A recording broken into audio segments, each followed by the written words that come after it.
Okay, so what are we going to start today is a chapter which is called time value of money. ये time value of money chapter हमको सीखना है. अब question ये आता है कि time value of money होता क्या है and what is the use of it in our daily day to day practical life. तो जरा समझिए कि time value of money होता क्या है.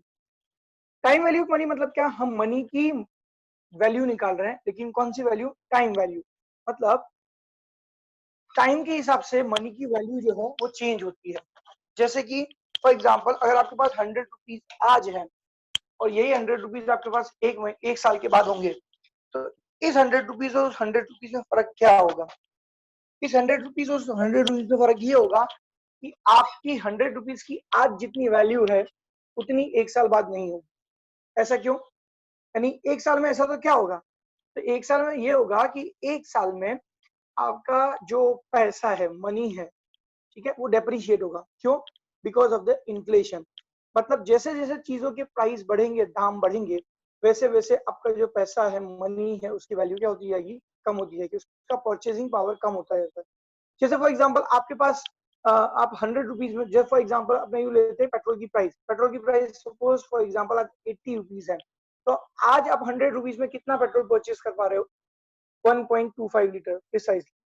अब समझो एक साल में पेट्रोल की प्राइस बढ़ के 100 रुपीज हो गई, ठीक है, तो वही 100 रुपीज जो आपके पास आज है, जिसमें आप 1.25 लीटर पेट्रोल परचेज कर पा रहे हो, एक साल के बाद अगर पेट्रोल की प्राइस 100 रुपए हो गई, तो उस 100 रुपीज में से आप कितना पेट्रोल परचेज कर पाओगे, 1 litre.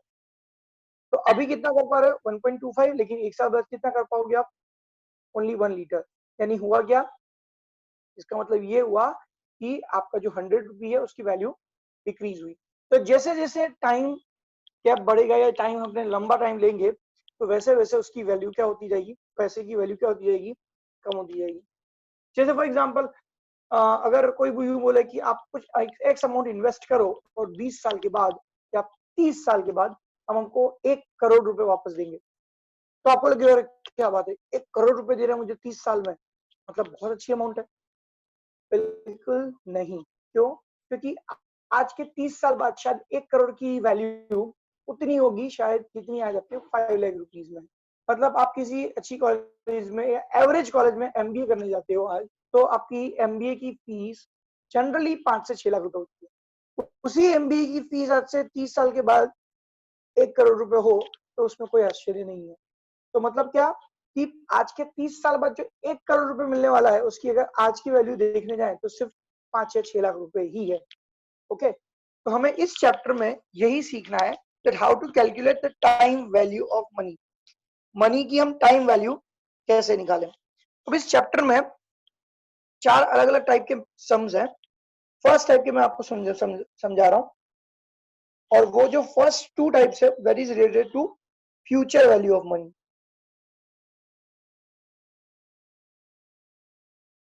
Okay, now future value of money means what, कि एक एक्स अमाउंट में आज कहीं पर इन्वेस्ट करता हूं, तो फ्यूचर में कुछ साल के बाद मुझे कितने पैसे मिलेंगे वो हमको फाइंड करना है. तो फ्यूचर वैल्यू ऑफ मनी में जो फर्स्ट चीज हम आज सीखने जा रहे हैं that is what, calculation of future value of a fixed amount invested today और एट प्रेजेंट. ठीक है, मतलब आज आप एक फिक्स्ड अमाउंट इन्वेस्ट करते हो, तो फ्यूचर में आपको उसका कितना पैसा मिलेगा वो हमको फाइंड करना है. मतलब सिंपल है, इसमें कुछ नहीं करना है आपको. सिंपल इंटरेस्ट, कंपाउंड इंटरेस्ट करना है. किसी जमाने में आपने सिंपल इंटरेस्ट, कंपाउंड इंटरेस्ट सीखा था, वही सिंपल इंटरेस्ट, कंपाउंड इंटरेस्ट आपको कैलकुलेट करना सीखना है. इनफैक्ट कंपाउंड इंटरेस्ट कैलकुलेट करना सीखना है. तो कंपाउंड इंटरेस्ट फाइंड करने का फॉर्मूला क्या था, A that is the annuity value, और we can say the future value is equals to 1 plus r upon 100 whole raised to n. A stands for what? Future value of annuity. या future value लिख रहा हूं मैं. P stands for principal amount or the amount which you are presenting at present. R stands for rate of interest, and N stands for number of years. So that is the formula of finding out the future value.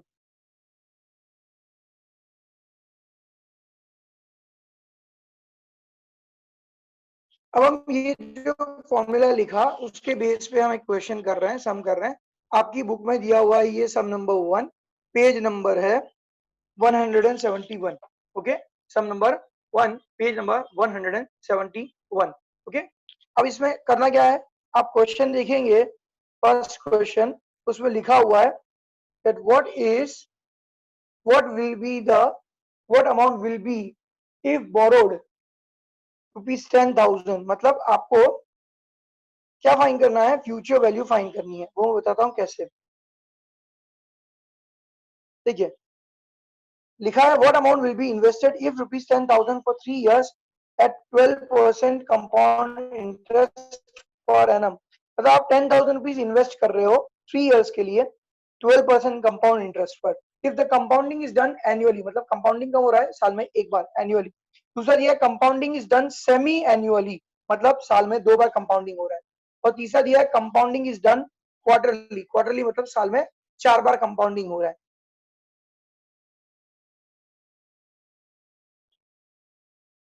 ठीक है, अब इसको कैसे calculate करेंगे वो मैं आपको explain कर रहा हूं। ए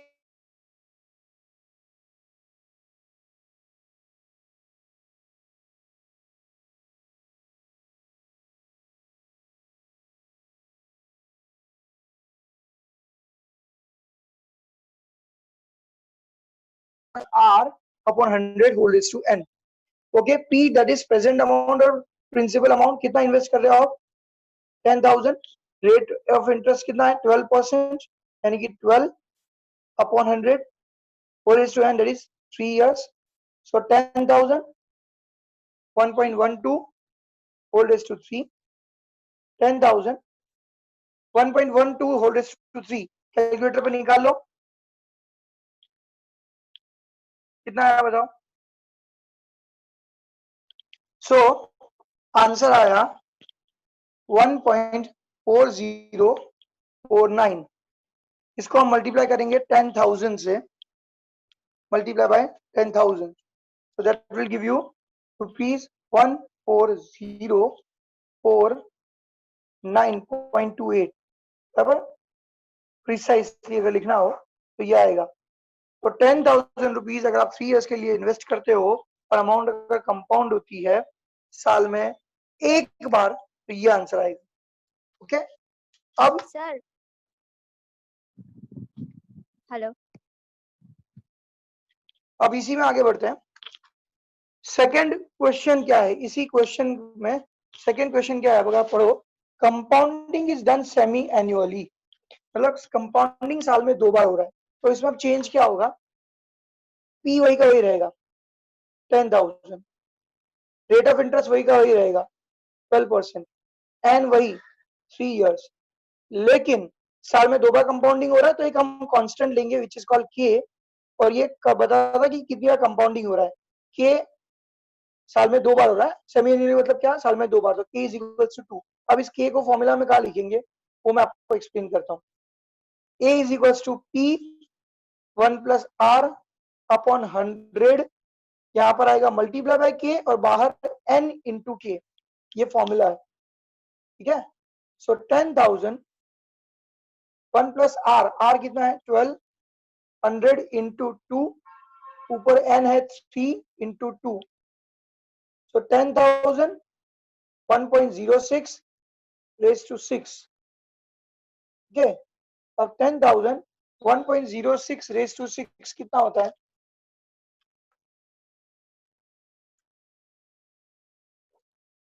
1.4185, 1.4185।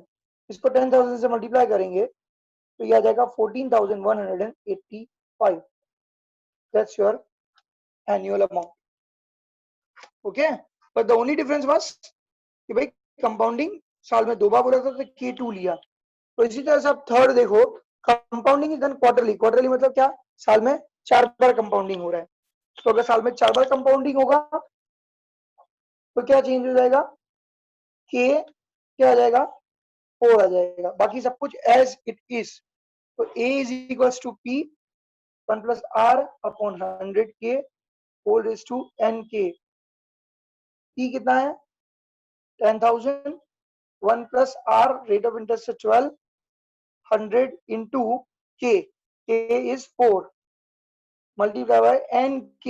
n कितना है, n stands for number of year which is 3 into k which is 4। तो 10,000 1 पॉइंट, अब इसमें अगर डिवाइड करूं 4 3 12 तो 1.03 रेज टू 12। तो 10,000 1.03 रेज टू 12 कितना होगा,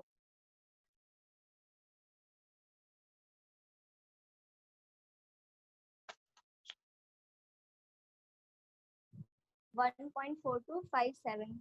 1.4257, 1.4257 multiplied by 10,000.